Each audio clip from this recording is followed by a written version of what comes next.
არსებობს ისტორიები, რომლებსაც გვიყვებიან და არსებობს ისტორია, რომელიც ჩვენს გენშია ჩაწერილი. რითი უკავშირდება ერთმანეთს თბილისი და ბიბლიური თუბალი? რატომ ატარებენ სინამდვილეში ბერძნების სპარსულ გენს? და რა კავშირია მოსკოვსა და ქართულ მესხეთს შორის? დღეს მე მოგიყვებით ნოეს შთამომავლებზე და დავამტკიცებ, რომ კაცობრიობის ცივილიზაცია ერთი დიდი ოჯახის ისტორიაა და არა მაიმუნების ევოლუცია.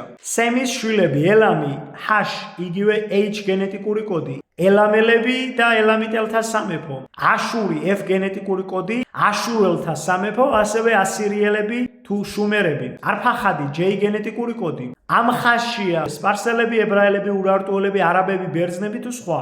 ლუდი T გენეტიკური კოდი, ლიდიელები თუ ლუდიელები და მათი სამეფო. არამი R გენეტიკური კოდი, არამეელები, ამავე ხაზში არიან არამენიელები, იგივე ჩვენი სამხრეთელი მეზობლები, სომხები, კიმერიელები თუ კელტები და ასე შემდეგ და ასე შემდეგ. ქამის შვილები, ქანაანი, D გენეტიკური კოდი, ქანაანელები. სხვათა შორის ქანაანს ყავს შვილები, ხეთი და ცინი, იგივე სინი, ამ ხალხის მიერ იქმნება იმპერიები, ხეთი და ხეთების სამეფო, ცინი და ჩინეთის იმპერია. კი, არ მოგესმათ, ჩინელები არიან ქამიტები და ბუდა იყო შავკანიანი. კუში აგენეტიკური კოდი და კუშის სამეფო თუ ქალაქი კიში. კუშის ვაჟი ნიმროდი იპყრობს შუამდინარეთს და იქ აარსებს ქალაქს კიშს და ნებრუდს. შემდეგ ცდილობს ააგოს ბაბილონის გოდოლი და ამ ისტორიის გაგრძელება ყველამ ვიცით. ფუთი B გენეტიკური კოდი და პუნტის სამეფო, იგივე ლიბიელები, მიზრაიმი K გენეტიკური კოდი და ძველი ეგვიპტე, რომელსაც მისრაიმი ერქვა. ამავე ხაზშია მიზრაიმის ვაჟი კაფტორიმი, რომელიც აარსებს ზღვის ხალხთა გაერთიანებას. იაფეტის შვილები, გომერი, C გენეტიკური კოდი, ყირიმელები, იგივე ცენტრალური აზიის თათრები. ამ ტერიტორიაზე შემდგომში კიმერიელები სახლდებიან და სახელი გომერი მათში გადავიდა კიმირის სახელით. სხვათა შორის სახელი გმირი გომერიდან მოდის. გომერის შვილია თარგამოსი, იგივე თოგარმა, რომელიც არა ქართველთა მამა, არამედ ცენტრალურ აზიაში მცხოვრები ხალხის მამაა.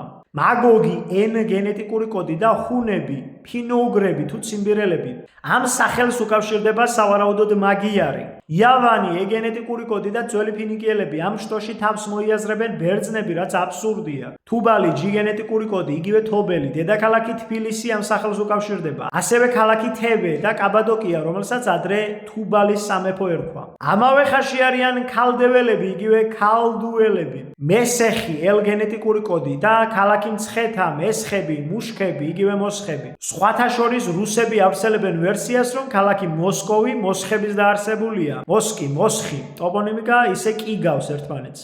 ტირასი, I გენეტიკური კოდი და ქალაქი ტირასპოლისი, პოლისი ბერძნულად ნიშნავს ქალაქს. ანუ ტირასის ქალაქი, ბალკანეთის ხაზი. მსგავსი სახელის არის ასევე ქალაქი ტირი, ტვიროსი, ტიგროსი და ასე შემდეგ. რომ არა კელტები, ამ კოდის მატარებელი ხალხი ერთად ცხოვრობდნენ, ანუ ვიკინგები და ბალკანელები. ვიკინგებს I1 გენეტიკური კოდი აქვთ, ბალკანელებს I2. მადაი, Q გენეტიკური კოდი და მიდიელების იმპერია. ამ შტოში ასევე ინდიელები, რომლებიც იმავე ენაზე მეტყოლებენ, რაზეც შუა აზიაში მცხოვრები ხალხის უმეტესობა. რომ შევაჯამოთ, ისტორია არ ტყუის. ნოეს შთამომავლების სახელები დღემდე ცოცხლობს დიდებულ სამეფოებსა და ეთნოსებში. ეს რეალური მემკვიდრეობაა. აბა სად არის მაიმუნის დატოვებული ცივილიზაცია? არავითარი ზეზოა, არავითარი მზია და არავითარი ადამიანის წინაპარი მაიმუნი. ჩვენ ვართ ადამიანები.